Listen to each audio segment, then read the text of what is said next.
warahmatullahi wabarakatuh. Nama saya Darini dari tim GLS SMP Negeri 2 Sindang. Saya akan mendongeng tentang Nabi Nuh alaihi salam. Nabi Nuh adalah keturunan ketiga dari Nabi Idris yang berusia 950 tahun. Nabi Nuh diangkat menjadi nabi pada usia 480 tahun dan masa dakwahnya selama 500 tahun. Akan tetapi dengan begitu lamanya masa dakwah Nabi Nuh, para pengikutnya tidak mau beriman. Hanya 70-80 orang saja yang mau beriman kepada Nabi Nuh. Suatu ketika para kaum di masa Nabi Nuh, mereka hanya mau menyembah berhala. 4 patung berhala yang mereka yakini yang menjadi pujian dan kepercayaan mereka selama Nabi Nuh berdakwah. Bertahun-tahun Nabi Nuh berdakwah untuk mereka agar mereka mau mengikuti ajaran Nabi Nuh. Wahai umatku, ayo ikutlah ajaranku. Allah itu adalah ajaran yang terbaik. Untuk apa aku mengikuti kamu? Hanya orang-orang gila yang mau dan menuruti perintah-perintahmu.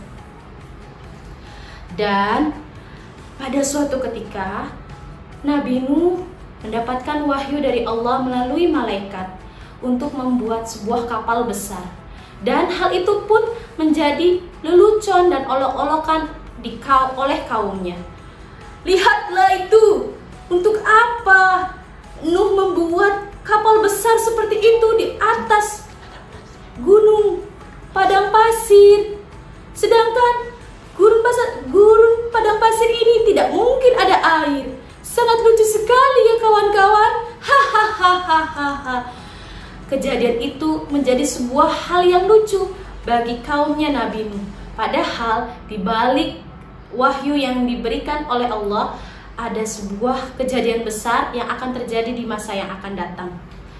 Dan selama pembuatan kapal besar tersebut, para kaum Nabi Nuh selalu membuat lelucon-lelucon yang menurut mereka itu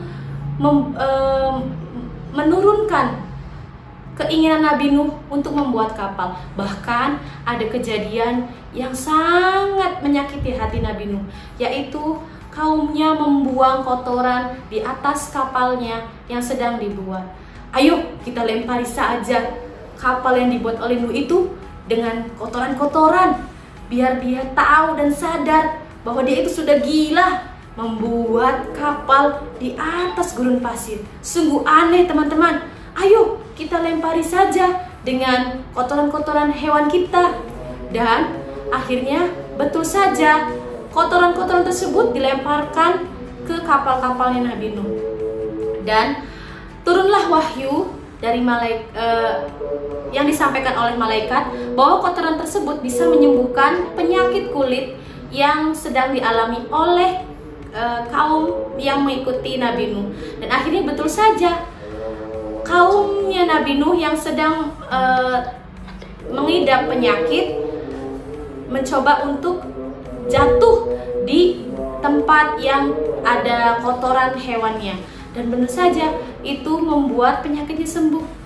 Wah, betul, penyakitku sembuh karena kotoran ini. Sungguh luar biasa. Apa yang diucapkan Nabi Nuh itu adalah sebuah mukjizat. Dan pada suatu hari, alat pembuat roti pada masa Nabi Nuh muncul air yang menandakan bahwa peristiwa besar terjadinya banjir di masa Nabi Nuh akan segera datang.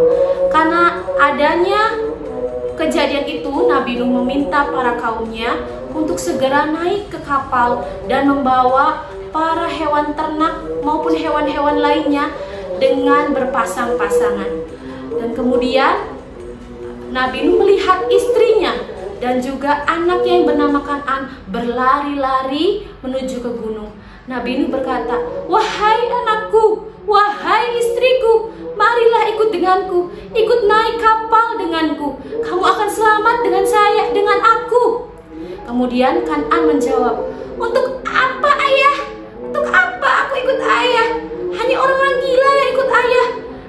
dengan kapal itu sama saja saya akan mati. Dan ucapan itu pun diiyakan oleh ibunya. Ayo anakku, kita lari saja ke gunung. Untuk apa kita ikut ayahmu? Yang ada kita akan tenggelam dengan lautan air itu. Kemudian istri Nabi Nuh yang bernama Wafilah dan anak yang bernama Kan'an berlari menuju gunung yang paling tertinggi. Dan akhirnya Nabi Nuh menyerah untuk mengajak anak dan istrinya. Nabi Nuh menutup semua pintu maupun jendela yang ada di perahu tersebut. Dan betul saja, Kan'an yang sudah berada di puncak gunung pun dia hampir tenggelam karena banjir besar yang terjadi di masa Nabi Nuh tersebut. Tolong aku, ayah, tolong aku tidak mau terendam banjir ini. Ayah dengar aku, tolong aku. Dan kaum Nabi Nuh yang mengejek dan mengolok-olok Nabi Nuh dan tidak mau mengikuti Nabi Nuh akhirnya tenggelam oleh banjir besar dan tidak ada satupun yang menolong mereka. Tolong Nuh, tolong aku ingin ikut kapalmu. Tolong, aku tidak mau mati karena banjir ini. Tidak ada satupun yang ada di dalam kapal Nabi Nuh mendengar ucapan maupun teriakan tolong yang ada di luar kapal, dan akhirnya mereka meninggal karena banjir bandang tersebut. Itu saja cerita dongeng dari saya, semoga dapat bermanfaat. Wassalamualaikum warahmatullahi wabarakatuh. Salam literasi.